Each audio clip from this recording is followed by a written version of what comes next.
What was a loophole that you found and exploded the hell out of? My university had this stupid rule where we couldn't have pets in our dorms, not even fish. The punishment was a $500 fine and immediate removal of the animal. But my therapy cat, Luna, helped with my anxiety attacks, and I wasn't about to give her up. Barbara, our dorm supervisor, was absolutely obsessed with enforcing this rule.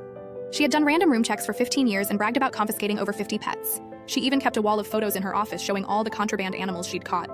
Like some twisted trophy collection. My first week, she caught someone with a hamster and made this huge show of calling animal control. While the poor girl sobbed, Barbara just stood there smirking, telling everyone, rules are rules. Dear, I knew I had to be smart about keeping Luna, so instead of just sneaking her in, I spent 3 days reading every single page of the university's housing policies. Most of it was boring stuff about noise levels and trash disposal. But on page 43, I found exactly what I needed. No pets or animals are permitted in university housing facilities unless specifically required for documented medical conditions. The keyword was documented. Nowhere did it specify who needed to do the documenting.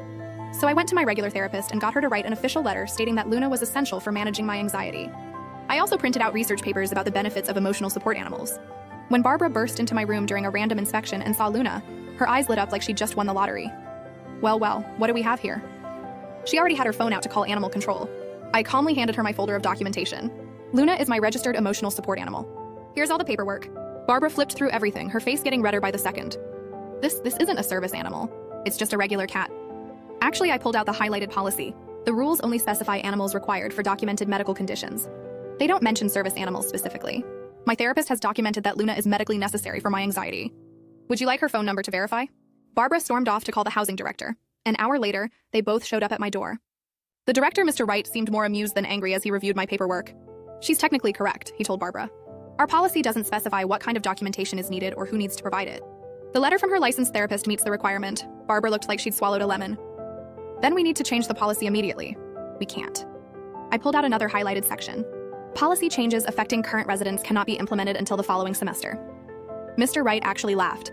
In 20 years, you're the first student who's actually read the entire policy manual. Well played. Barbara wasn't done, though. She started doing room checks 3 times a week, trying to catch Luna, disturbing other residents. When that didn't work, she claimed my cat litter was a fire hazard. Then she said Luna's food storage violated some obscure cleaning code. The final straw came when other students realized what I'd done. Within 2 weeks, 5 more residents got similar letters from their therapists. By midterms, there were 12 emotional support animals in our building. Barbara completely lost it. She started taking photos of everyone's pets and threatening to report us all to the dean. But the best part, 2 of those photos showed cats sitting on windowsills, a violation of her own precious safety rules about windows being clear of obstruction. Mr. Wright finally stepped in and told her to back off. If you're going to enforce rules so strictly on students, you need to follow them yourself. Those windowsill photos are evidence of your own violations. The next semester, they completely rewrote the pet policy. Now, it required extensive medical documentation and approval from multiple university